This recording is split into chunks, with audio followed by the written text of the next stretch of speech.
یہ بات ہم نے ذکر کی کہ بہت کتابیں حضرت صلی اللہ علیہ وسلم کی زندگی پر لکھی گئی ہے. اس میں بے شمار کتابیں یورپ کے اندر لکھی گئی، جرمنی میں لکھی گئی، اٹلی میں لکھی گئی، فرانس میں لکھی گئی. اور جرمنی کے اندر تو لکھنے والا ایک شخص گولزیف، اس نے ایک کتاب لکھی آپ کی زندگی پر، سیرت پر، اور آپ کی سیرت کو بگاڑنے کے لیے اس نے کوئی بھی شوشہ باقی نہیں رکھا. آج دنیا کے اندر جو بھی پروپیگنڈے ہوتے ہیں، آپ کی سیرت و کتاب پر جو بھی الزامات اٹھائے جاتے ہیں، سارا مواد اسی کتاب سے فراہم کیا جاتا ہے. سارا مواد اس کتاب سے فراہم کیا جاتا ہے.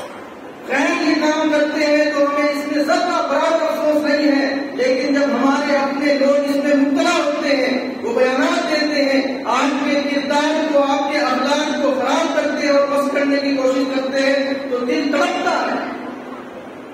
ایک طرف تو یہی لوگ دعویٰ کرتے ہیں کہ لا الہ الا اللہ محمد رسول اللہ، اور دوسری طرف کردار یہ ہے کہ وہ حضرت صلی اللہ علیہ وسلم کی زندگی پر تہمتیں اور الزامات لگاتے ہیں، سنتے ہیں، بیانات کرتے ہیں اور اس پر اعتماد کر لیتے ہیں.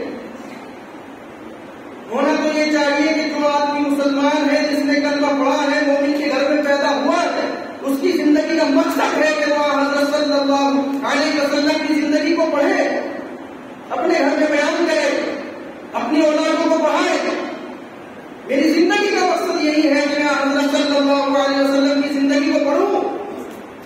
وما ارسلناک الا رحمۃ للعالمین، جو ہمارے لیے رحمت ہے، یہ دنیا ہمارے لیے جس کے صدقے میں بنائی گئی، جنت بنائی گئی، جس کے لیے ہمیں دنیا کے اندر ایمان کا پروانہ دے دیا گیا، دنیا کے اندر ہمیں اشرف المخلوقات بنا دیا گیا، اس کی زندگی کو پڑھنا ہمارے لیے ہماری زندگی کا فرض منصبی ہونا چاہیے.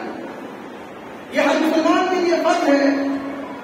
نماز پڑھنا فرض ہے، زکات دینا فرض ہے، مال ہے تو حج کرنا فرض ہے. اسی کے ساتھ ساتھ آپ کی زندگی کو پڑھنا بھی ہمارے لیے فرض ہے. جب بات آتی ہے کہ آپ صلی اللہ علیہ وسلم کی سنتیں کیا ہیں، تو سب سے پہلے مرحلے میں ہمارے ذہن و دماغ میں جو بات آتی ہے وہ یہ ہے کہ فجر نماز کی جو فجر نماز پڑھتے ہیں 2 رکعت اس سے پہلے پڑھنی جاتی ہے، وہ سنت ہے. ظہر میں 4 رکعت پہلے پڑھ لیں گے، 2 رکعت بعد میں پڑھ لیں گے، سنت ہے. عصر میں 4 رکعت پڑھ لیں گے، مغرب میں بعد میں 2 رکعت پڑھ لیں گے، سنت ہے. وضو میں 3 مرتبہ ہاتھ پیر دھو لیں گے، سنت ہے. مسواک کر لیں گے، سنت ہے. پجامہ ٹخنوں سے اوپر کر لیں گے، سنت ہے. کرتا لمبا پہن لیں گے، سنت ہے. کھانا کھاتے وقت دسترخوان بچھا لیں گے، سنت ہے. ہاتھ دھو کر کھانا کھا لیں گے، سنت ہے. سوتے وقت ہاتھ ایسے رکھ لیں گے، کروٹ لے لیں گے، یہ صورت اختیار کر لیں گے، سنت ہے. ہمیں صرف یہی سنتیں پتہ ہے. ہمارا اخلاق کیا ہونا چاہیے معاشرے کے اندر، ہمارے سماج کے اندر، ہمارے خود ہمارے گھر کے اندر، ہماری بیوی کے ساتھ، بچوں کے ساتھ، تعلق والوں کے ساتھ، رشتے داروں کے ساتھ، متعلقین کے ساتھ، متوسلین کے ساتھ، ہمیں ان سنتوں کا کوئی علم نہیں ہے، ہمیں معلوم نہیں. اور افسوس تو یہ ہے کہ ہم جاننے کی بھی کوشش نہیں کرتے. یہ زیادہ افسوس کی بات ہے. جمعے کے دن علماء کرام، ائمہ کرام بیان کرتے ہیں مسجدوں کے اندر، سنتوں کو بیان کرتے ہیں، اخلاق کو بیان کرتے ہیں، لیکن ہماری عادت یہ ہے کہ جب ہم دیکھتے ہیں کہ 1 بجے نماز ہے تو ہم 12:55 پہ، 12:56 پہ، 12:57 پہ اور بالکل 1 بجے مسجد میں داخل ہوتے ہیں. ہمارے کام میں کوئی سنت کی بات پڑ نہ جائے، کبھی غلطی سے سن لے، اور اس پر ہمیں افسوس بھی نہیں. جمعے کا دن ایک مقدس دن، لکل شیء سید وسید الایام الجمعہ، یوم الجمعہ، لیکن ہمیں اپنے کام سے فرصت نہیں، کاروبار سے فرصت نہیں، ڈیوٹی سے فرصت نہیں. ہم نے اپنی زندگی کا پورا وقت اپنے کھانے کے لیے، کمانے کے لیے، دسترخوان بڑھانے کے لیے، پیٹ بڑھانے کے لیے، بس اپنے گھر اور منزلیں اور بلڈنگیں بنانے کے لیے، اپنے بچوں کا فیوچر بنانے کے لیے بس بنا رکھا. پوری زندگی اس پہ لگا دی. لمحے بھر کے لیے اپنے دل پر ہاتھ رکھ کر نہیں سوچا کہ اگر اخلاق سنت نبوی کے مطابق نہیں ہے تو یہی دنیا جہنم بن جائے گی. اگر ہمارے اخلاق سنت نبوی کے مطابق نہیں ہے تو یہی اولاد ہمیں گھر سے نکال کر وہ ہاؤس میں بھیج دے گی. یہ کیا ہمارے سامنے ہے؟ یہ ساری چیزیں ہمارے سامنے ہیں. لیکن اس کے باوجود بھی ہم اپنے بچوں کو سنت نبوی سکھانے کے لیے تیار نہیں۔ میں بتا دیا رہا تھا کہ اگر کسی کے سچ ہونے کی شہادت لینی ہے تو بیوی سے پوچھو کہ تمہارے شوہر کا کیا کردار تمہارے ساتھ ہے، اس کے کیا اخلاق تمہارے ساتھ ہے، وہ کیسا برتاؤ تمہارے ساتھ کرتا ہے۔ آج دنیا کے اندر شور مچا ہوا ہے آزادی نسواں کا، عورتوں کو آزادی ملنی چاہیے، اور اس کا الزام سب سے زیادہ مسلمانوں پر رکھا جاتا ہے کہ یہ اپنی عورتوں کو آزادی نہیں دیتے۔ تو ساری بات تو سچ نہیں ہے، لیکن ایسا بھی نہیں کہ بالکل ہوا ہے، حقیقتیں بھی بہت ہے، بہت ساری حقیقتیں ہیں۔ حضرت صلی اللہ علیہ وسلم کا کردار یہ ہے کہ آپ کی بیوی گھر کے اندر موجود ہے، اپنی سہیلی کے ساتھ کھیل رہی ہے، کسی کام میں لگی ہوئی ہے۔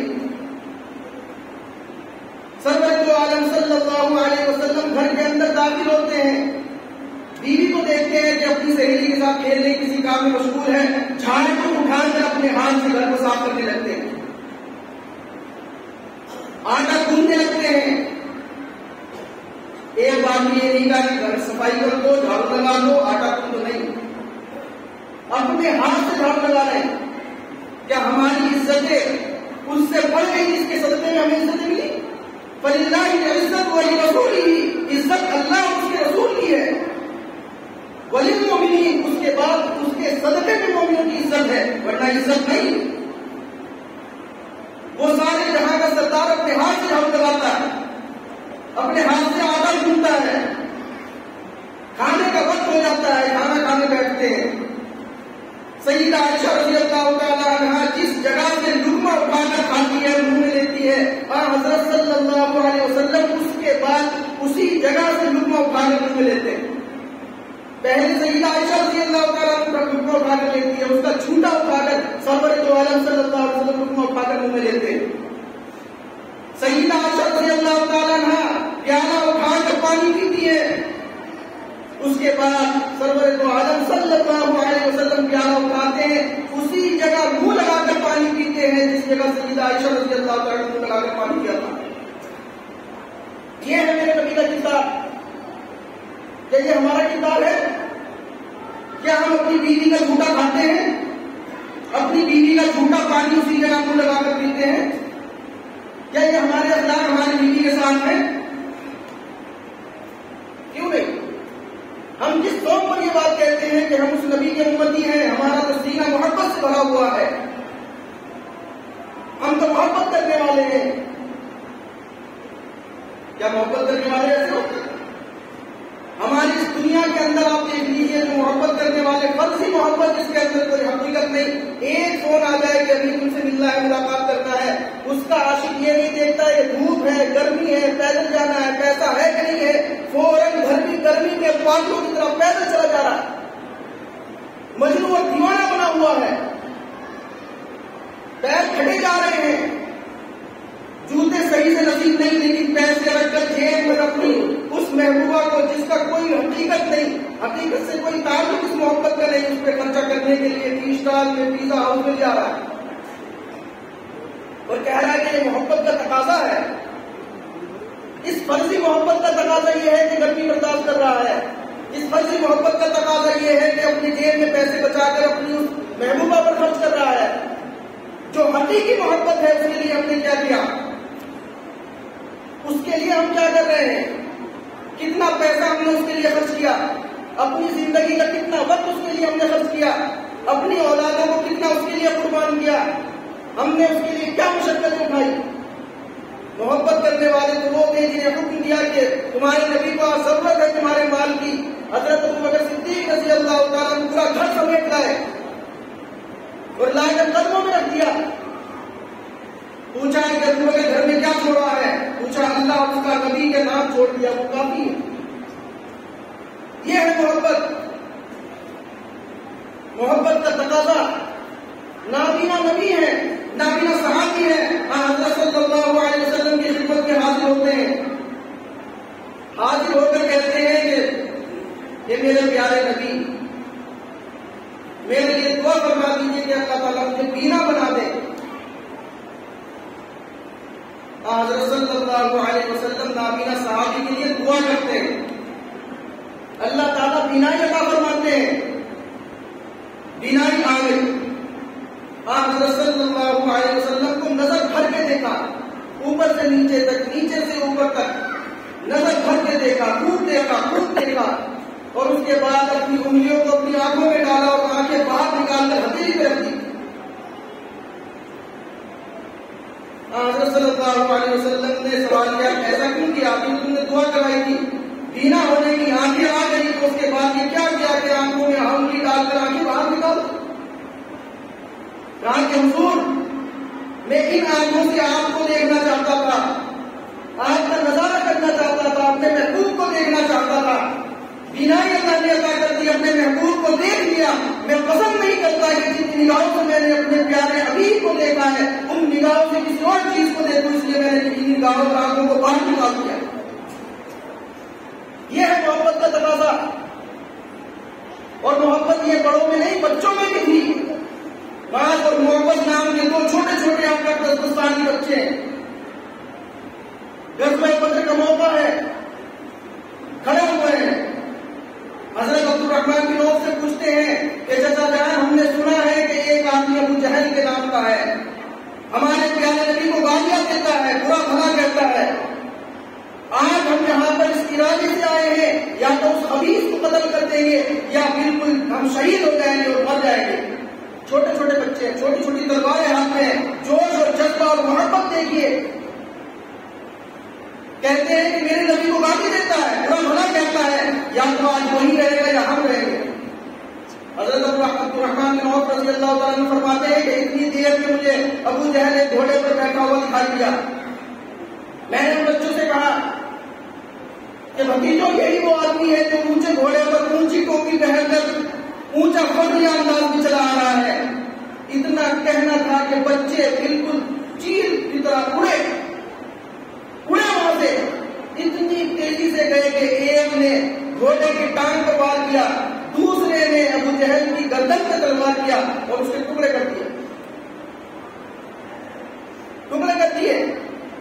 اتنے میں معاملہ یہ ہوا کہ اس چھوٹے بچے کو جب دیکھا کہ ہمارے سردار نے اس نے قتل کر دیا کہ تمام مشرکین نے گھیر لیا، اس بچے کے کندھے پہ تلوار لگی، شانہ کٹ گیا، اور کٹنے کے بعد شانہ کھال میں لگا گیا۔ بچہ جب تلوار چلاتا ہے تو ہاتھ کبھی ادھر آتا ہے کبھی ادھر جاتا ہے، بچہ پریشان ہوتا ہے، اور جب پریشان ہوتا ہے تو اپنے اس ہاتھ کو اپنے پیر کے نیچے دبا کر کہتا ہے کہ جو ہاتھ مجھے اپنے نبی کے دفاع میں لڑنے سے منع کرتا ہے مجھے اس ہاتھ کی ضرورت نہیں، جھٹکا دے کر ہاتھ کو پھاڑ دیتا ہے۔ 8 سال کا بچہ ہے۔ یہ ہے عشق، یہ ہے محبت، نہ جان دیکھی، نہ مال دیکھی، نہ آنکھیں دیکھی، کچھ نہیں دیکھا، یہ ہوتا ہے عشق۔ خالی زبانی دعوے کرنے سے، زبانی نعرے لگانے سے، بھیڑ اکٹھی کرنے سے یہ سب کوئی محبت نہیں ہے، اس کو محبت نہیں کہتے۔ محبت تو یہ ہوتی ہے کہ میرے نبی نے جو کیا ہے میں وہ کروں گا۔ حضرت عبداللہ بن عمر رضی اللہ تعالیٰ عنہ ایک زمانے میں، آخری زمانے میں نابینا ہو گئے تھے۔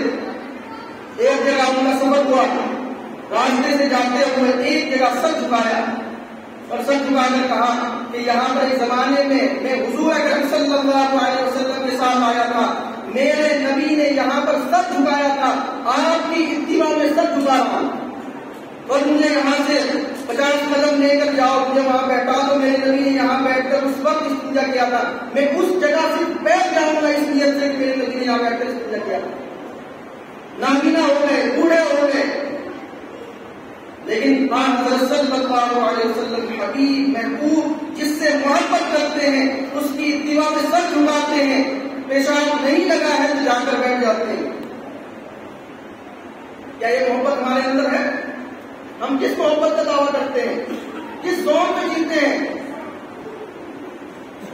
کیا ہم نے بس زبانی چیزوں کو یہ سب سمجھ لیا؟ ہم تو یہ سمجھتے ہیں کہ بیوی کے ساتھ اچھے اخلاق ہمارے کیوں ہو؟ قرآن کہتا ہے الرجال قوامون علی النساء، قرآن کہتا ہے مردوں کو عورتوں پر حاجی بنایا گیا ہے. یہی ترجمہ پڑھتے ہیں نا, اول مرحلے میں یہی ترجمہ پڑھتے ہیں. الرجال قوامون علی النساء, مرد عورتوں پر حاکم ہے. اس کا جھوٹا کیوں پیے, اس کا جھوٹا کھانا کیوں کھائیں, اس کا پیر کیوں دبا دے, اس کا سر کیوں دبا دے. پورا زمانہ ہمیں طاقت دے گا کہ یہ تو بیوی کا غلام ہو گیا ہے. قرآن کہتا ہے الرجال قوامون علی النساء. اصل مسئلہ میرے بھائیوں یہ ہے کہ ہم نے لفظ قوام کا مطلب ہی نہیں سمجھا, مطلب نہیں سمجھا, اور اس حاکم کا بھی مطلب نہیں سمجھا جو ترجمے میں کہا گیا ہے. قوام کہتے ہیں کہ جو چیز بہت زیادہ کسی چیز کو باقی رکھے اور کھڑا رکھے, جیسے یہ پلر ہے, یہ چھت کو کھڑا کرے, اس کو قوام کہتے ہیں. عربی زبان میں قوام کہتے ہیں جو چیز کسی کو قائم رکھے, کھڑا رکھے. پرانے گھر ہوا کرتے تھے, اس میں ایک بیچ میں ایک تھان لگایا کرتے تھے. پرانے کچے گھروں میں موٹی لکڑی بیچ میں لگایا کرتے تھے, تھان. اس تھان کو عربی زبان میں قوام کہتے ہیں. الرجال, رجل کہتے ہیں مرد کو جس کے ہاتھوں میں طاقت ہو, جس کا سینہ چوڑا ہو, اس کو کہتے ہیں الرجل. اور قرآن نے جس کو کہا الرجال قوامون علی النساء کہ ہم نے چوڑی چھاتی کی ہے, بازوؤں میں طاقت دی ہے, اس لیے کہ جو گھر تم نے بنایا ہے, جو بیوی کو بہا کر اپنے پاس لائے ہو, یہ تمہیں تانے بھی دے گی, برا بھلا بھی کہے گی. تمہاری بچے ہونے کے باوجود, تمہاری اولاد ہونے کے باوجود تمہیں پریشان اور تنگ کریں گے. تم اس بوجھ کو اپنے مضبوط بازوؤں پر تھام کر رکھنا. اس لیے تمہیں قوام بنایا, اس لیے نہیں کہ چھوٹا سا نمک زیادہ ہو گیا بیوی کو پیٹ دیا, اس لیے نہیں کہ بیوی بیمار ہے, بخار اسے چڑھا ہوا ہے تو ہم اپنی ٹانگیں بھجوائیں گے. بیوی کی نہیں, بیوی بیمار ہونے کے باوجود بھی کھانا پکائے گی, بیوی بیمار ہونے کے باوجود بھی کپڑے دھوئے گی. اور ہم رجل ہیں, ہم قوام ہیں اور مرد ہیں. لعنت ہے ایسے مرد پر. وہ قوام نہیں ہے. قوام تو وہ ہے جو گھر کو تھامے رہتا ہے, گھر کی ضرورتوں کو پورا کرتا ہے. حضرت صلی اللہ علیہ وسلم کی سیرت پر چلتا ہے کہ بیوی کو ضرورت ہے, وہ بیمار ہے تو کھانا خود بنائیں گے. بیوی بیمار ہے تو اس کے پیر بھی دبائیں گے, بیوی بیمار ہے تو سب بھی دبائیں گے. ابھی ہم نے ایسا کیا. ہماری تو اس سے بھی بدتر صورت حال ہے کہ گھر کے اندر بہت اچھا کھانا بنا ہے, چکن لا کر بنایا گیا ہے, اس میں 2 ہی لیگ پیس ہوتے ہیں.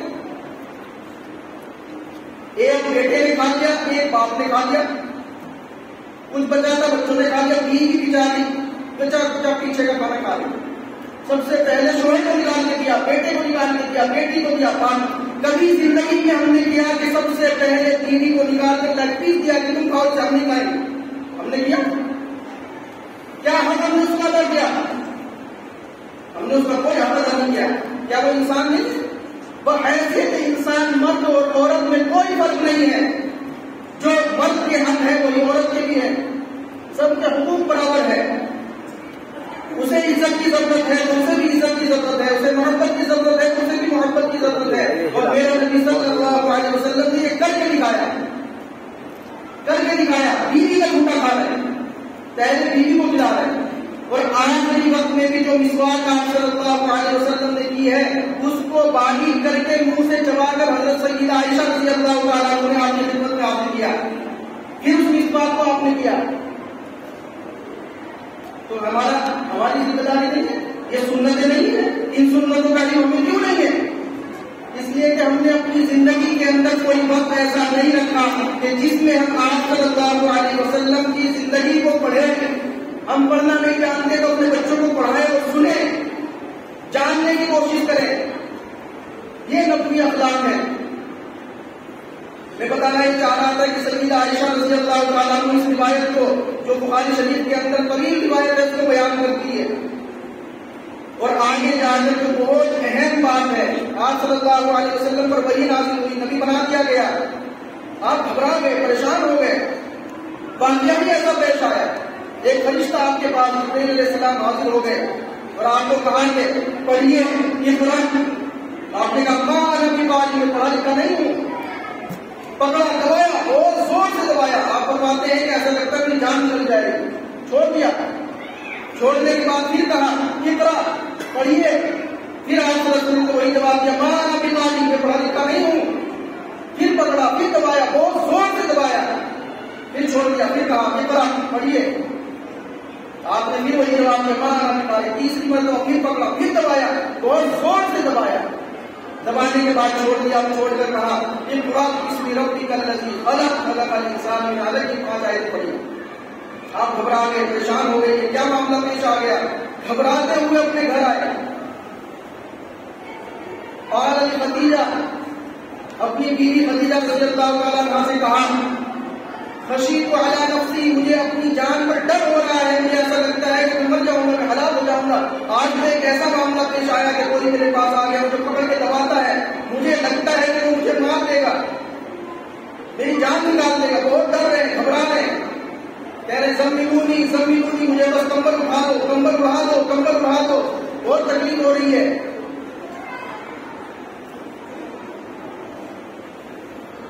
سیدہ خدیجہ رضی اللہ تعالیٰ عنہا فرماتی ہے یہ ہے سننے کی بات جس پر آپ کی ساری دعوت کا دار و مدار ہے، سارے اخلاق کا دار و مدار ہے. یہ ہے وہ بات جو میں آپ کو بتانا چاہتا ہوں. اس وقت اس پریشانی کے عالم میں حضرت خدیجہ رضی اللہ تعالیٰ عنہا فرماتی ہے کلا واللہ ما یخزیک اللہ ابدا، ایسا ہرگز نہیں ہو سکتا ہے آپ کو اللہ تعالیٰ کبھی بھی رسوا اور ہلاک نہیں کریں گے، ہرگز ہرگز نہیں کریں گے. کیوں نہیں کریں گے؟ اس کی وجہ بیان فرماتی ہے کیوں نہیں کریں گے. جس کو ہم کوئی اہمیت ہی نہیں دیتے تو بیان فرماتی ہے انک لتصل الرحیم، آپ صلہ رحمی کرتے ہیں، رشتہ داروں کے ساتھ رشتہ جوڑتے ہیں، تعلق کو قائم رکھتے ہیں. اور جو آدمی تعلق کو قائم رکھتا ہے، رشتہ داری کو جوڑتا ہے، اس کو توڑتا نہیں ہے، اللہ تعالیٰ اسے کبھی رسوا اور ہلاک نہیں کرے گا. وہ تحمل الکل، آپ محتاجوں کا بوجھ اٹھاتے ہیں، ان کے کام آتے ہیں. وہ تقسیم المعصوم، غریب لوگوں کو آپ ان کی ضرورتوں کو پورا کرتے ہیں. وہ تصدق الحدیث، آپ ہمیشہ سچ بولتے ہیں. وہ تعین علی نوائب الحق، اور حق پر جمنے والوں کی آپ مدد کرتے ہیں. یہ 5 باتیں ارشاد فرمائی، جس میں سب سے پہلی بات انک لتصل الرحیم، صلہ رحمی کرتے ہیں. یہ شہادت کون دے رہا ہے؟ حضرت خدیجہ رضی اللہ تعالیٰ عنہا جو بیوی ہے، نبوت سے پہلے 25 سال کی عمر میں بیوی بنی. 15 سال جنہوں نے ساتھ گزارے نبی بننے سے پہلے، وہ یہ گواہی دے رہی ہے کہ انک لتصل الرحیم، آپ رشتے داری توڑنے والے ہیں، آپ رشتے داری نہیں توڑتے، ایسے آدمی کو اللہ ہلاک نہیں کریں گے. بیوی کی گواہی، ایک بیوی گواہی دیتی ہے، دوسری بیوی اس کی حدیث کو بیان کرتی ہے. حضرت عائشہ رضی اللہ تعالیٰ عنہا اس حدیث کو بیان کرتی ہے. بیویاں ہیں، ہماری بیوی ہمارے بارے میں کیا شہادت دے گی سب کو پتا ہے، ہم نے کیا کیا کچھ کھلا رکھے سب کو پتا ہے، ان کے ساتھ ہمارا برتاؤ کیسا ہے سب کو پتا ہے، چھپا ہوا نہیں ہے، ہمیں سب کو پتا ہے ہم کیا کرتے ہیں. بیوی شہادت دے رہی ہے تصویر نہیں. بس میں اپنی بات میں اگر بات کو ختم کروں گا کہ صلہ رحمی کس کو کہتے ہیں؟ صلہ رحمی یہ کہتے ہیں کہ رشتے داروں کے ساتھ اچھا برتاؤ کرنا. رشتے داروں کے ساتھ، ان کے ساتھ نہیں، وہ ان رشتے داروں کے ساتھ نہیں جو رشتے دار ہمارے ساتھ اچھا برتاؤ کرتے ہیں، ان کے ساتھ اچھا برتاؤ کو صلہ رحمی نہیں کہتے ہیں. حدیث شریف کے اندر ہے، حضرت صلی اللہ علیہ وسلم ارشاد فرماتے ہیں لیس الواصل بالمکافی، بدلہ دینے والا صلہ رحم نہیں ہے. آپ نے میرے ساتھ اچھائی کا معاملہ کیا، میں آپ کے ساتھ اچھائی کا معاملہ کرتا ہوں، یہ صلہ رحمی نہیں ہے. میرے رشتے دار نے مجھے دعوت کی، شادی میں بلایا، میں بھی اسے بلاتا ہوں، یہ صلہ رحمی نہیں ہے. میرا رشتے دار مجھے بیماری میں دیکھنے آیا، میں بھی اسے دیکھنے جاتا ہوں، یہ صلہ رحمی نہیں ہے. صلہ رحمی تو یہ ہے کہ میرا رشتے دار نے مجھے دعوت دے کر اپنے یہاں شادی میں نہیں بلایا، میں اپنے بیٹے اپنے بیٹی کی شادی میں اسے بلاتا ہوں، دعوت دوں گا، یہ ہے صلہ رحمی. میرا رشتے دار بیماری میں مجھے دیکھنے نہیں آیا، میں اسے بیماری میں دیکھنے جاؤں گا، یہ ہے صلہ رحمی. آج صلی اللہ علیہ وسلم نے بتایا یہ ہے صلہ رحمی. لیس الواصل بالمکافی، صلہ رحمی بدلہ دینے کا نام نہیں ہے. صلہ رحمی کا نام ہے جو ناتا توڑتا ہے، رشتہ توڑتا ہے، اس کے ساتھ رشتہ جوڑا جائے. اور ہماری صورت حال یہ ہے کہ اگر ہمیں کسی نے دعوت نہیں دی تو بس ان کے پورے خاندان کی دعوت ہوتا، ہم نہیں پوچھیں گے اسے. اور کہیں ایسا ہو گیا کہ اللہ نے ہمیں مال دولت دے دیا تو غریب رشتے داروں کو بھول جاتے ہیں، کوئی پوچھتا ہے کون ہے، بتاتے بھی نہیں کہ ہمارا رشتے دار ہے.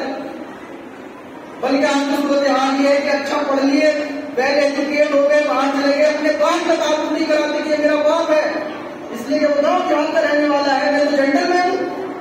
جنٹل مین کا باپ ایسا کیسے ہو سکتا ہے؟ یہ صلہ رحمی نہیں ہے، اس کو صلہ رحمی نہیں کہتے.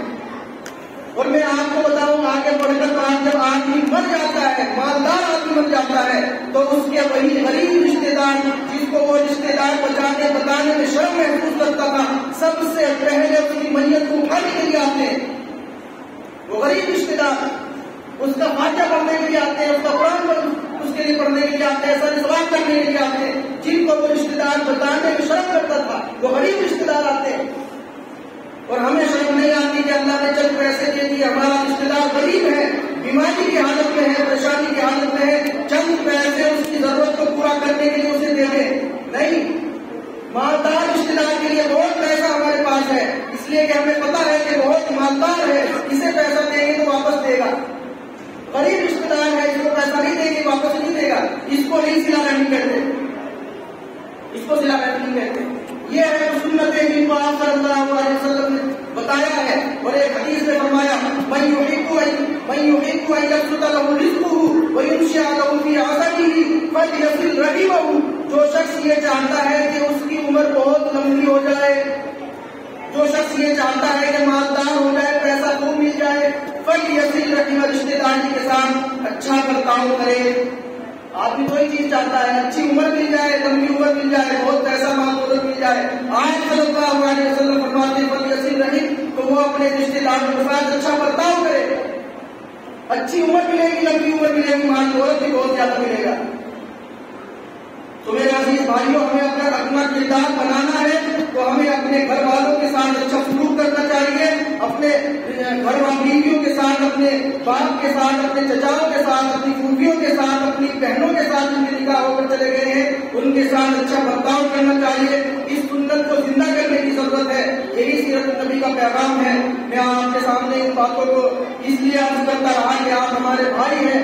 کل قیامت میں علماء سے یہ پوچھ ہوگی کہ آج نے ان لوگوں کو بتایا کیوں نہیں کہ تمہاری ذمہ داری تھی. بتانا ہماری ذمہ داری ہے، عمل کرنا ہم سب کی ذمہ داری ہے. اللہ تعالیٰ کہنے سننے سے زیادہ عمل کی توفیق عطا فرمائے. وآخر دعوانا الحمد للہ رب العالمین.